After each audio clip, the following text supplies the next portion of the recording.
ದೇವರ ನಾಮದಲ್ಲಿ ಎಲ್ಲರಿಗೂ ಶುಭೋದಯ ಹಾಗೂ ಶುಭಾಶಯಗಳು. ನಿನ್ನ ಬೆಳಗು ದೇವರೊಂದಿಗೆ ಆರಂಭವಾದರೆ ನಿನ್ನ ದಿನವು ಆಶೀರ್ವಾದದಿಂದ ತುಂಬಿರುತ್ತದೆ. ಬೆಳಗಿನ ಪ್ರಾರ್ಥನೆ ದೇವರ ಸನ್ನಿಧಿಯಲ್ಲಿ ಹೊಸ ಆರಂಭ. ಪ್ರಿಯ ದೇವಜನರೇ, ಕ್ರಿಸ್ತ ಯೇಸುವಿನ ಅಮೂಲ್ಯ ನಾಮದಲ್ಲಿ ನಿಮ್ಮೆಲ್ಲರಿಗೂ ಶುಭೋದಯ ಹಾಗೂ ಶುಭಾಶಯಗಳು, ವಂದನೆಗಳು. ಎಲ್ಲರೂ ಚೆನ್ನಾಗಿದ್ದೀರಾ ಎಂದು ಭಾವಿಸುತ್ತೇನೆ. ಇಂದು ದೇವರು ನಮಗೆ ಮತ್ತೊಂದು ಹೊಸ ದಿನವನ್ನು ಕೊಟ್ಟಿದ್ದಾನೆ. ಇದು ನಮ್ಮ ಬಲದಿಂದಲೂ ಅಲ್ಲ, ನಮ್ಮ ಯೋಗ್ಯತೆಯಿಂದಲೂ ಅಲ್ಲ. ಇದು ಸಂಪೂರ್ಣವಾಗಿ ದೇವರ ಕೃಪೆ ಮತ್ತು ಪ್ರೀತಿಯ ಫಲವಾಗಿದೆ. ಪ್ರತಿ ಬೆಳಗ್ಗೆ ನಾವು ಕಣ್ಣು ತೆರೆದಾಗ ದೇವರು ನಮಗೆ ಹೇಳುವ ಸಂದೇಶ ಒಂದೇ. ಅದು, ನಾನು ಇನ್ನೂ ನಿನ್ನ ಜೊತೆಯಲ್ಲಿದ್ದೇನೆ. ನಿನ್ನ ಜೀವನದ ಬಗ್ಗೆ ನನ್ನ ಯೋಜನೆ ಇನ್ನೂ ಮುಗಿದಿಲ್ಲ. ಆದ್ದರಿಂದ ದಿನವನ್ನು ಚಿಂತೆಗಳಿಂದಲ್ಲ, ದೇವರ ಸನ್ನಿಧಿಯಿಂದ ಆರಂಭಿಸೋಣ ಮಿತ್ರರೇ. ನಮ್ಮ ಮೊದಲ ಮಾತು ದೇವರೊಂದಿಗೆ, ಮೊದಲ ಆಲೋಚನೆ ದೇವರ ಕಡೆಗೆ, ಮೊದಲ ಹೆಜ್ಜೆ ದೇವರ ಮಾರ್ಗದಲ್ಲಿ ಇರಲಿ. ಇಂದು ನಾವು ದೇವರ ವಾಕ್ಯವನ್ನು ಧ್ಯಾನಿಸಿ ನಮ್ಮ ಜೀವನವನ್ನು ಆತನ ಕೈಗೆ ಒಪ್ಪಿಸಿ ಆಶೀರ್ವಾದದ ದಿನಕ್ಕಾಗಿ ಪ್ರಾರ್ಥಿಸೋಣ. ಯೆಹೋವನ ಕರುಣೆಯು ಪ್ರತಿ ಬೆಳಗ್ಗೆಯೂ ಹೊಸದಾಗಿರುತ್ತದೆ. ಆತನ ನಂಬಿಗಸ್ತಿಕೆ ಬಹುದೊಡ್ಡದು.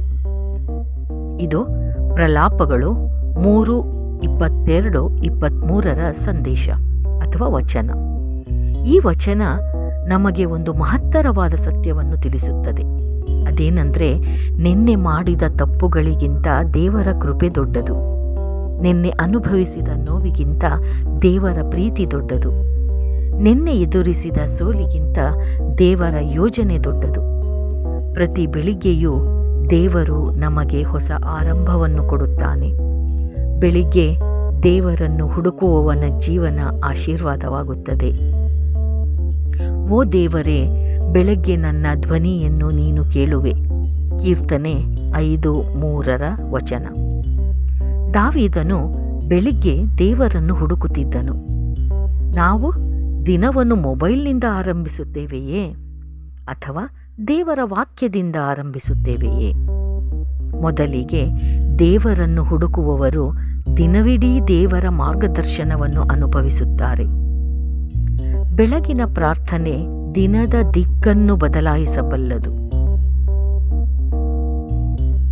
ದೇವರ ಕೃಪೆ ಪ್ರತಿದಿನ ಹೊಸದು. ದೇವಮಿತ್ರರೇ, ನಮ್ಮ ಜೀವನದಲ್ಲಿ ಎಷ್ಟೇ ವೈಫಲ್ಯಗಳು ಬಂದರೂ ದೇವರು ನಮ್ಮನ್ನು ಕೈ ಬಿಡುವುದಿಲ್ಲ. ಇದು ನಮ್ಮೆಲ್ಲರ ಅನುಭವವಾಗಿದೆ. ಜನರು ಅವಕಾಶ ಕೊಡದೇ ಇರಬಹುದು, ಸ್ನೇಹಿತರು ದೂರವಾಗಬಹುದು, ಬಂಧುಗಳು ಅರ್ಥ ಮಾಡಿಕೊಳ್ಳದೇ ಇರಬಹುದು.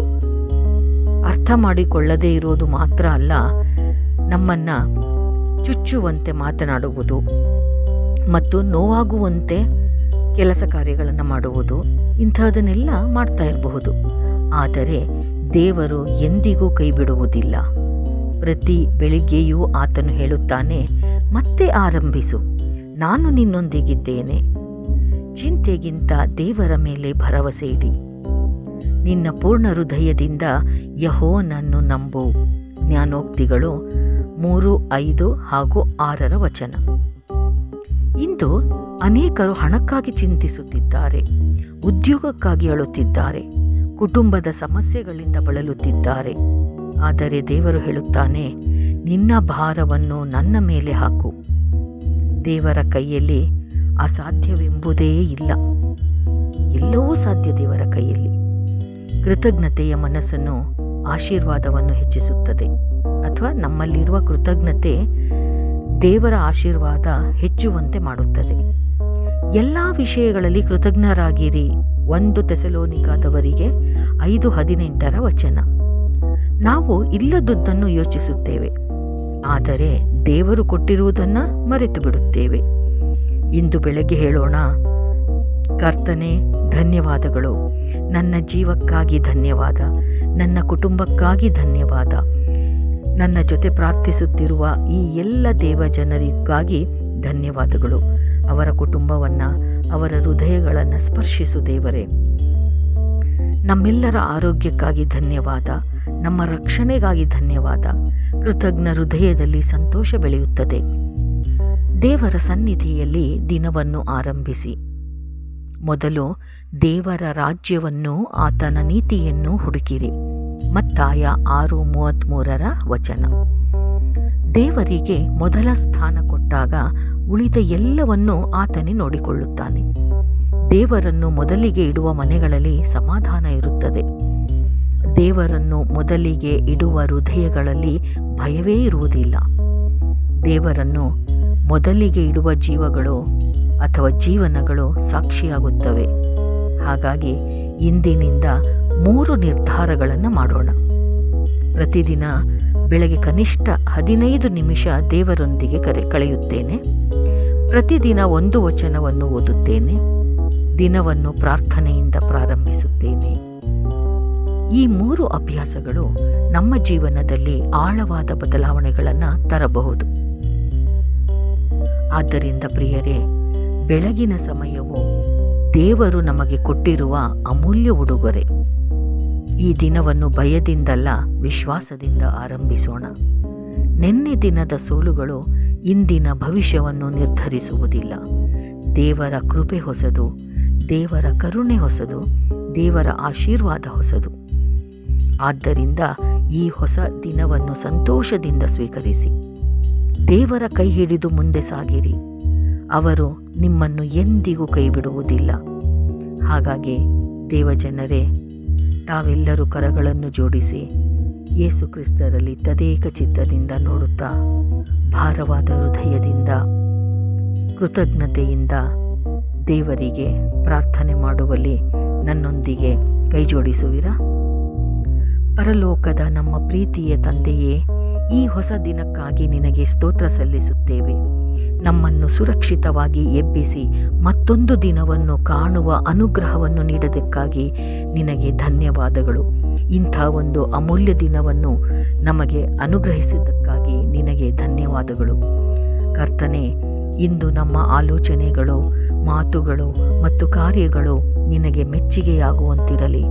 ನಮ್ಮ ಹೆಜ್ಜೆಗಳನ್ನು ನೀನು ನಡೆಸು. ನಾವು ತೆಗೆದುಕೊಳ್ಳುವ ಪ್ರತಿಯೊಂದು ನಿರ್ಧಾರಕ್ಕೂ ನಿನ್ನ ಜ್ಞಾನವನ್ನು ದಯಪಾಲಿಸು. ಭಯದ ಬದಲು ನಿನ್ನ ಸಮಾಧಾನವನ್ನು, ನಿರಾಶೆಯ ಬದಲು ನಿರೀಕ್ಷೆಯನ್ನು, ದೌರ್ಬಲ್ಯದ ಬದಲು ನಿನ್ನ ಬಲವನ್ನು ನಮಗೆ ನೀಡು. ಆ ಸೌಭಾಗ್ಯ ನಮ್ಮದಾಗಲಿ ದೇವರೇ. ಅನಾರೋಗ್ಯದಲ್ಲಿರುವವರಿಗೆ ಆರೋಗ್ಯ, ಕೆಲಸ ಹುಡುಕುತ್ತಿರುವವರಿಗೆ ಸೂಕ್ತ ಅವಕಾಶ, ಸಂಕಟದಲ್ಲಿರುವ ಕುಟುಂಬಗಳಿಗೆ ಸಮಾಧಾನ, ಶಾಂತಿ ಮತ್ತು ದುಃಖದಲ್ಲಿರುವವರಿಗೆ ನಿನ್ನ ಸಾಂತ್ವನವನ್ನು ಅನುಗ್ರಹಿಸು. ಇಂದು ನಾವು ಭೇಟಿ ಮಾಡುವ ಪ್ರತಿಯೊಬ್ಬರಿಗೂ ಆಶೀರ್ವಾದವಾಗುವ ಜೀವನವನ್ನು ನಮಗೆ ನೀಡು.